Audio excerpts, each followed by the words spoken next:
Hey there and welcome back to XCOM. My name is Pete and today we complete another episode of our XCOM Enemy Within Ironman Impossible walkthrough.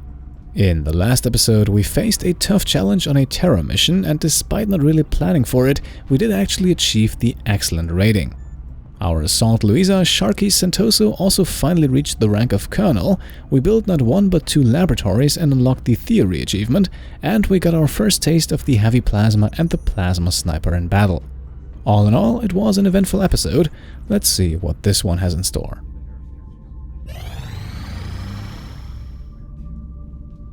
Okay, looks like we were a bit too lenient on EXALT, as they have successfully carried out an operation in Russia, increasing the country's panic.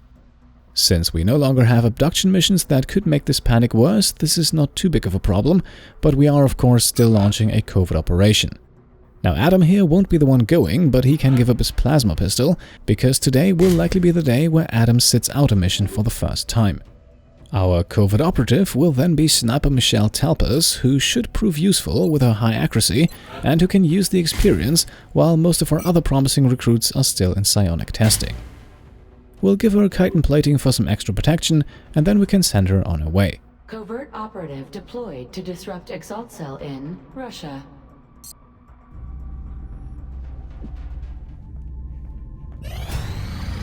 Up next, we now have the completion of the improved Medikit Foundry project, so our Medikits now heal 50% more hit points than before. Since we have an expensive purchase coming up, we're also not starting any new projects and instead keep scanning. And here we are, the guided fusion launcher, or more specifically the blaster launcher, is now unlocked. This was the expensive purchase I just mentioned, but it will be a very worthwhile acquisition, as the blaster launcher is the only available upgrade for our heavies rocket launchers, and with a base damage increase of 50%, it is an upgrade that will have an impact. Now our next project, that is going to be the EMP cannon, arguably one of, if not the best aircraft armament in the game. Yes, we're researching this before the plasma cannon and the fusion lance, both powerful upgrades for our fighter jets as well, and we're doing this mainly because researching the EMP cannon does not cost us weapon fragments, of which we don't have that many at the moment. I don't think that we'll need a great amount anytime soon, but you never know, and this project does make a lot of sense from a strategical standpoint as well. Now, with our researchers busy again, we can stop by in engineering and purchase the brand new blaster launcher. And you can see it immediately, this is a very expensive weapon, with a price tag of 320 credits, after various discounts of course. I believe it's actually the most expensive weapon in the entire game. Still, it's definitely worth that, considering our enemies are getting tougher and tougher, and this keeps our heavies a threat on the battlefield even in the late game.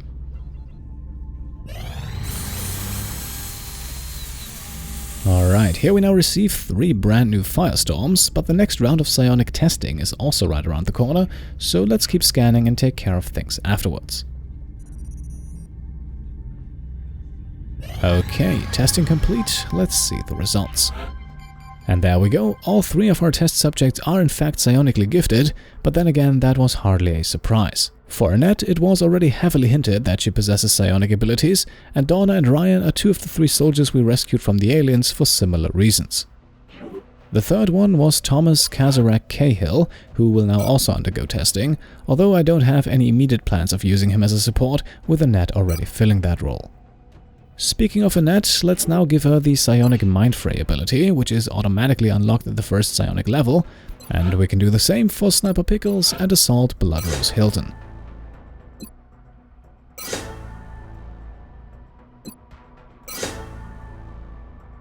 At this point, we can now head over to the hangar, where we have our 3 new firestorms waiting for us. As you can see, they are only equipped with the regular avalanche missiles, and with the EMP cannon unlocking soon, there is no need to purchase anything else. Instead, we can simply take the laser cannons from 3 of our interceptors.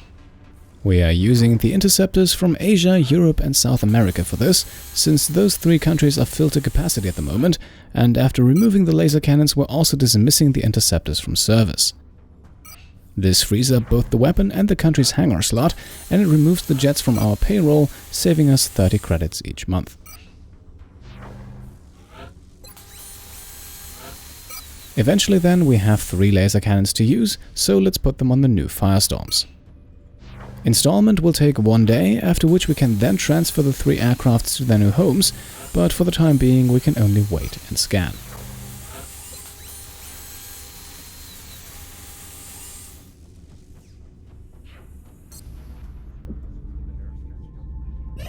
Contact detected. Okay, it looks like we have found today's mission. A landed abductor class UFO, so definitely a bit of a threat, as this type of UFO fits quite a few aliens, and since it's landed, that means there's even more of them. Regarding our squad for today, we are in fact leaving Adam at home. Luisa is capable of taking over as the squad's assault, and Adam can make room for someone new. With Luisa reaching the rank of colonel, we can also make her the squad leader. Her will of 95 is the highest of all soldiers we're taking on this mission. Heavy CFD Kim Lupai will of course take part again, as will support Annette, which actually makes this her first proper mission where she's not just a covert operative. Now, Kim will of course receive the brand new blaster launcher. After all, we will once again try to give her as many kills as possible, and this weapon will surely help.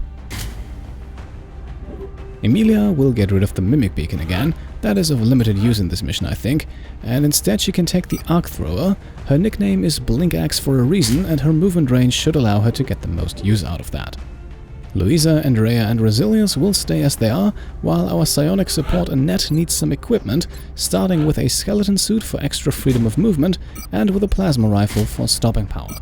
A laser pistol and a scope will complete the loadout, and with that we're ready to go.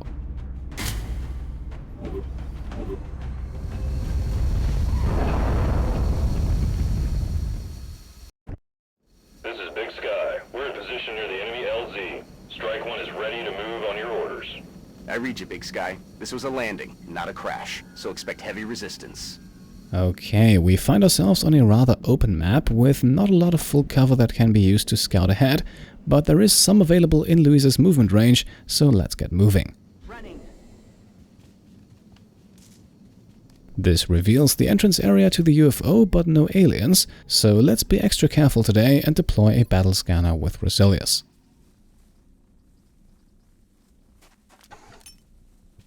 Sweeping. This reveals a bit more of the area ahead, but still no hostiles, so we can safely move up with the rest of our squad and can even advance a little beyond Luisa's initial position. To end the turn, Emilia can go on Overwatch, and we can wait for enemy movement.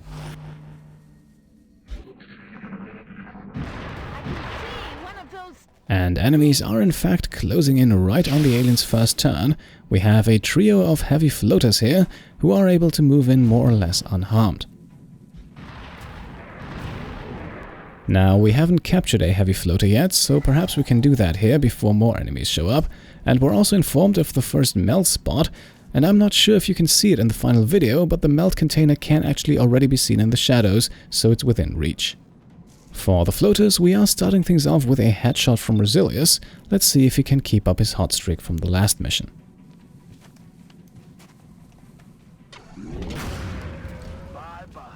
Alright, that's an instant kill against the floater furthest in the back. That definitely makes things easier. And with his second shot we can target the enemy on the right. That one receives the full 10 points of damage, and we can now move heavy Kim Lupai a little closer towards our squad leader Luisa, as that will give Kim the same will stat of 95, guaranteeing a successful Mindfray on the already injured floater.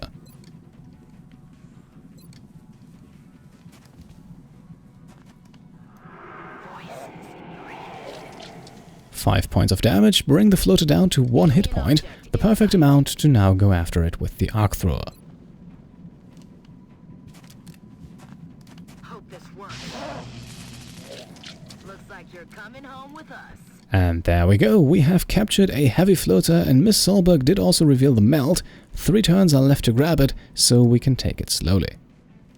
For the last floater, we can now switch Sharky Santoso to her plasma pistol, because she is guaranteed to score a critical hit here due to being cloaked, but we don't actually want to kill the floater with her. Her shot is enough, however, to bring the enemy down to below 5 hit points, which means the guaranteed Mindfray from Annette will give her the first psionic kill of her XCOM career. I have a special nightmare just for you. And there we are, all 3 enemies are down. Let us now move Andrea a few tiles and go on Overwatch.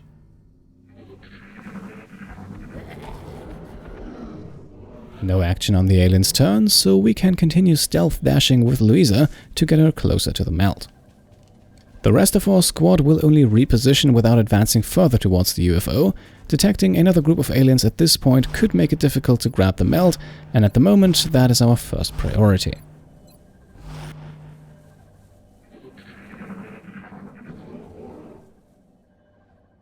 What was that? Another alien turn then goes by, and we hear some movement indicating that Mutons are nearby, but they don't show themselves just yet, so we can send Luisa out to grab the melt just in time. In hand, Commander. Instead of Mutons, she then detects a second group of heavy floaters, and this could get interesting, as she is now more or less pinned down, while the rest of our squad is quite a bit of distance away and has no line of sight. And that should have been enough for me to play it safe here and bring them all a little closer without risking detection, but instead I decided to move up Emilia for some reason, and of course she runs right into 2 Mutons and a berserker. The regular Mutons smartly keep their distance while the berserker rushes in, and this puts us now in a very difficult situation, with our assault pinned down on the right flank and no one but Emilia and squad side sniper Wargirl able to even see the Mutons. Now, Rosilius' nickname, the Wise, indicates that using him is always a good move, and that is the case here as well, as he will take aim against the Muton in the back. Sadly though, he can't quite get the kill, so we have to use a second shot to take care of that instead of using it on the berserker.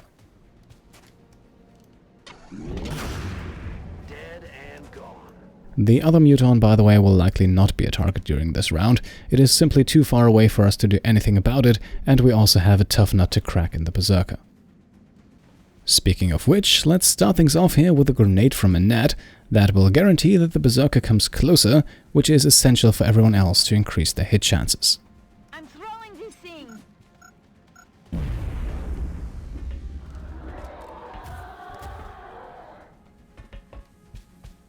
Andrea can go next. 73% to hit are solid. Let's see if she can make it.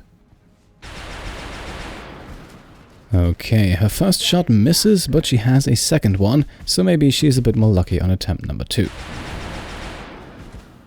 We could have also used a grenade here for 5 guaranteed points of damage, but it seems like during this entire sequence I may not always have made the smartest choice. In any case, we now have 15 hit points left on the berserker, and Kim in position for 2 high percentage shots.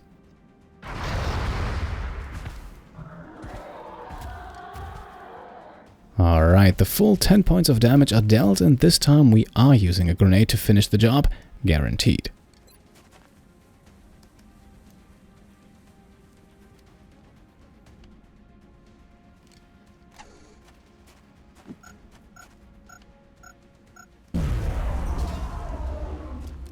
That leaves us now with the Muton in full cover, and the floaters, who have not seen us yet though, so we might catch some fire on the alien's turn, and to keep our squad safe, we can deploy Emilia's smoke grenade.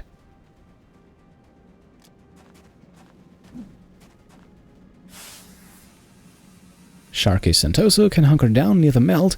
We don't need to activate the floaters on this turn, I think.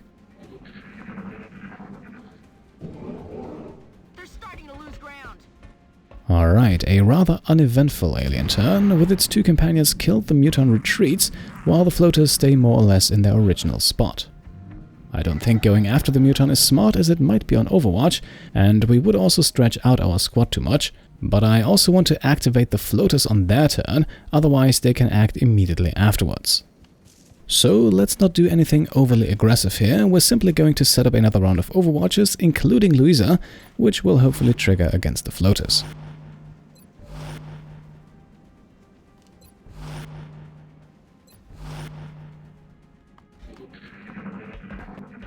Okay, looks like the Muton has a death wish, running past 5 Overwatches, but it is in fact Luisa who gets off a reaction shot and reveals herself.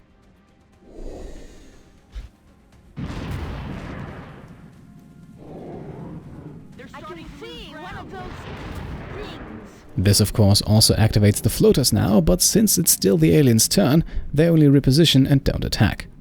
Two of them move a little closer, one vanishes into the shadows, and once again we have a rather tough situation to deal with, as most of our squad still does not have a line of sight and the floaters have substantial amounts of health. So Luisa will of course play a vital role here, and by moving her a little further to the right we can get flanking shots on two floaters, and let's take aim at the one in the back, only with a regular shot though, because we don't need the kill but the hit is extremely important.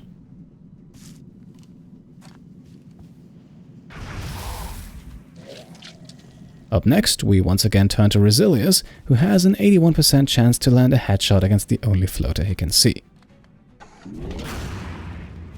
The shot connects, leaving him with a second one to spare, and we want to use that to get rid of the Muton, but we need to move up Andrea for that to enable squad side with Mr. Wargal.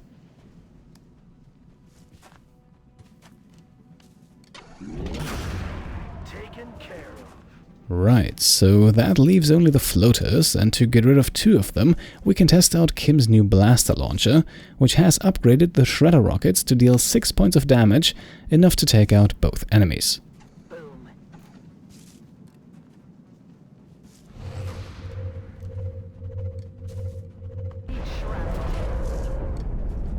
The explosion is definitely impressive, but we still have one floater left that we won't be able to kill on this turn, so let's do the next best thing, move up with Annette and put a Mindfray on it to reduce its aim, will and movement speed.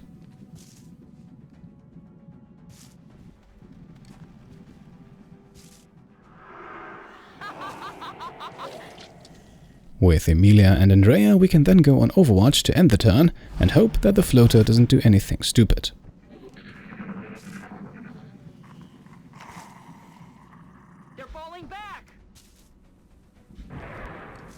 Alright, that was pretty much a wasted turn by the floater here, and we're also informed of the second melt location, somewhere slightly to the left of our current position. And since the floater did remain more or less where it was before, this allows Luisa to now go for the kill with a run-and-gun rapid-fire combination.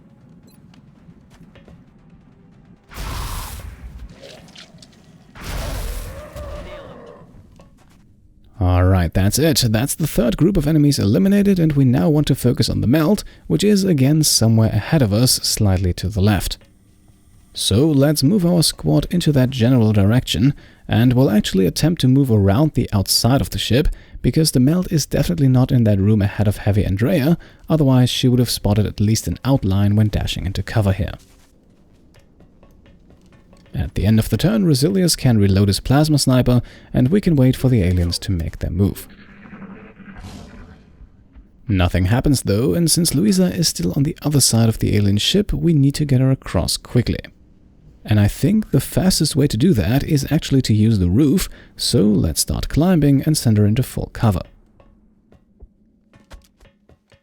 Unsurprisingly, there are no aliens up here, but without Luisa able to scout out the area ahead of the rest of the crew, we won't advance too far and simply send everyone up a few tiles, enter full cover and activate Overwatch.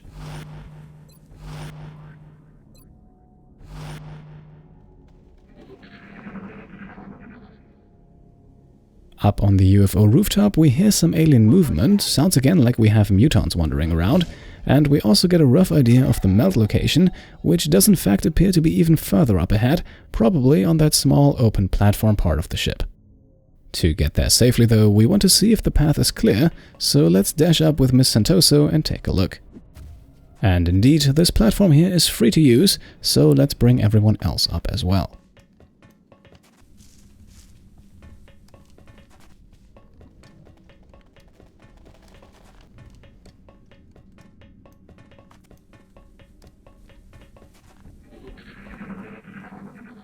Wherever the Mutons are though, they are not showing themselves just yet, so let's keep scouting and move towards where I think the melt is hidden. There are still no enemies in sight, but the faint outlines of the melt container were actually briefly visible here, even though Luisa does not spot it yet. In any case, we are on the right track, so let's keep pushing ahead. After splitting Annette's turn into two, she does then also spot the container, with 3 turns left to grab it, so once again we don't have to hurry.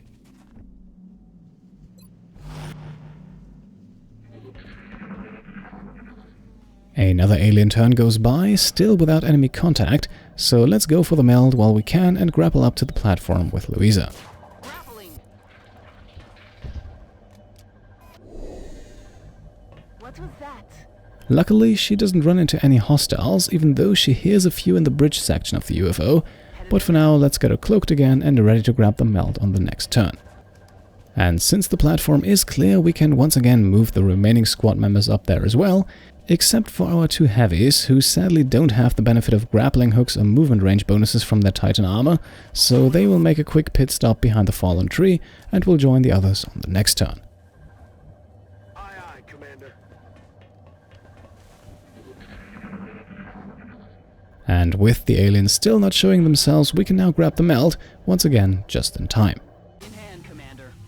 From this point onwards, we can take things very slowly, so let's keep everyone where they are, only move up with our two heavies and get some reloads and overwatches in for what is hopefully going to be the final part of the mission. Do this.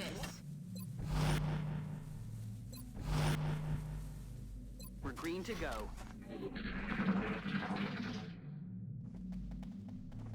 You hear that?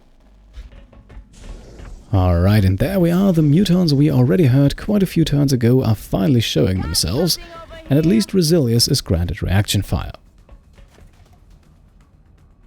Cover the flanks.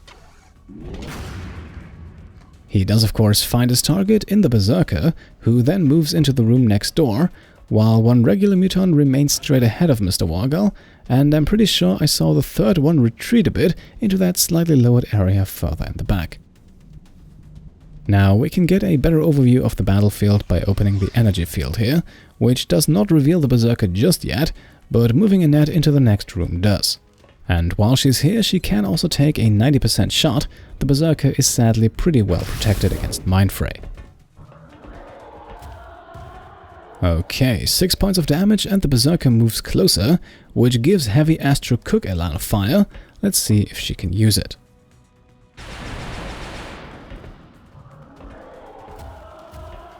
Very nice. We now have lured the enemy into the bulk of our squad, and we should now hopefully be able to finish it off with Kim Lupai.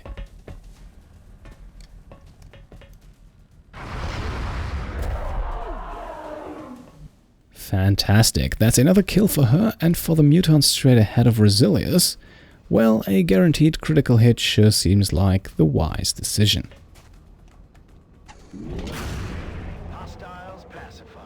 That's the enemy down, leaving only Muton number 3 further in the back, pretty far away, but not out of reach of a running and gunning Luisa Santoso. And indeed, there it is, and Luisa is hidden, so this is another guaranteed critical hit. X-ray down. And there we go, all enemies down. We should now only have one group of hostiles left on the bridge, so we can already start moving towards the big energy field that serves as an entry point into that area.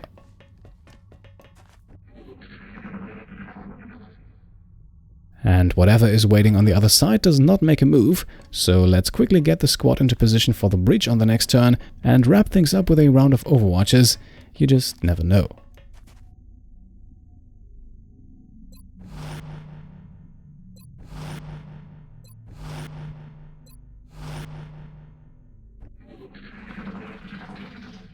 The aliens remain on the other side though, and we can still only hear them.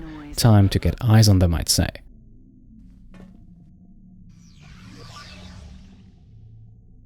Weapons free. Okay, looks like our final challenge is a trio of sectoid commanders. At this point, they should not pose too much of a threat, since we can double team every single one of them, and 14 hit points are not that much anymore. So, let's do this quickly. We can first move in with Sharky Santoso and take a free shot at the sectoid right next to her. This does not get her the kill, but that's alright. Up next we can take a few steps with Emilia and prepare the sectoid near the door for execution. She lands a crit as well, but it also doesn't kill. Exactly what I wanted though, because killing, that is now the job for CFD Kim Lupai. Alright, very nice. That brings up Andrea, who will take on the role of demolitions expert and throw a grenade to destroy the full cover of the sectoid in the back.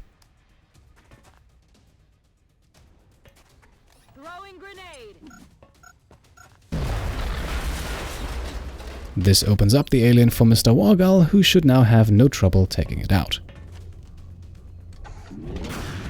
I'm about to start keeping score.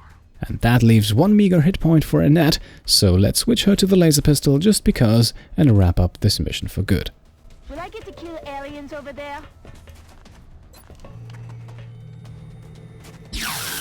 Was it worth it? Chalk up another one. Wonderful, that is another mission successfully completed. I don't have much to say about it, things went pretty much as I had hoped they would. That small mistake earlier with Emilia was thankfully not too bad, but we should be a little more careful in the future. For now though, let's get back to the base.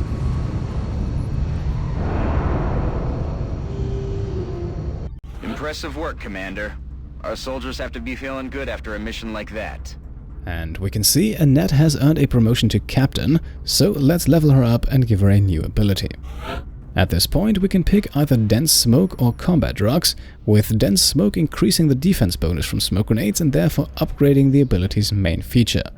Combat Drugs adds a feature by turning smoke grenades into a will and aim enhancing ability, which is actually something I thought about taking for the will bonus, which might be useful for Annette's psionic attacks, but the will bonus will only be needed very rarely, and using it this way actually makes smoke grenades a bit more of an offensive-minded ability, which is not really its intended use and could cost us should we then later need it for protection.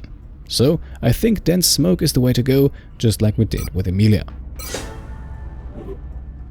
Excellent work, Commander.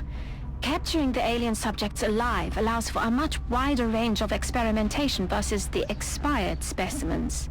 And yes, let's not forget that we did in fact capture a heavy floater at the beginning of the mission, which now allows us to complete the heavy floater interrogation and also gives us another plasma rifle. Apart from that, we obtained several corpses, decent amounts of Illyrium alloys and weapon fragments, as well as a few alien artifacts, including 6 stasis tanks, 3 surgeries and a damaged flight computer, which we can all sell right here now for a decent profit of 155 credits.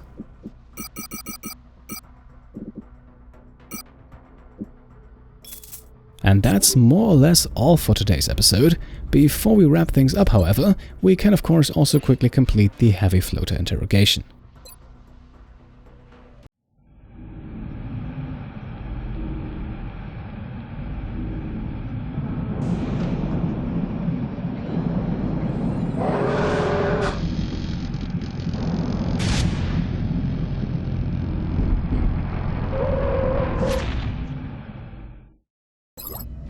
Alright, this unlocks the flight research credit, which will be useful for one more research project, namely the Archangel armor. For the time being, we can continue researching the EMP cannon though, and then make the cut in today's episode. Next time we will probably complete another and maybe even the last covert operation, and who knows, maybe we can already wrap up the month of August. If you have any suggestions for projects, upgrades or gene mods that we should take care of, then feel free to let me know in the comments, and as always I hope you enjoyed the video, and if you did, then I would be very happy if you could leave a thumbs up. If you like what I'm doing and want to support me and my channel further, then you can of course subscribe to help the channel grow, or check out and maybe pledge to the Pete Complete Patreon. Thank you all for watching, and I'll see you next time. Cheers.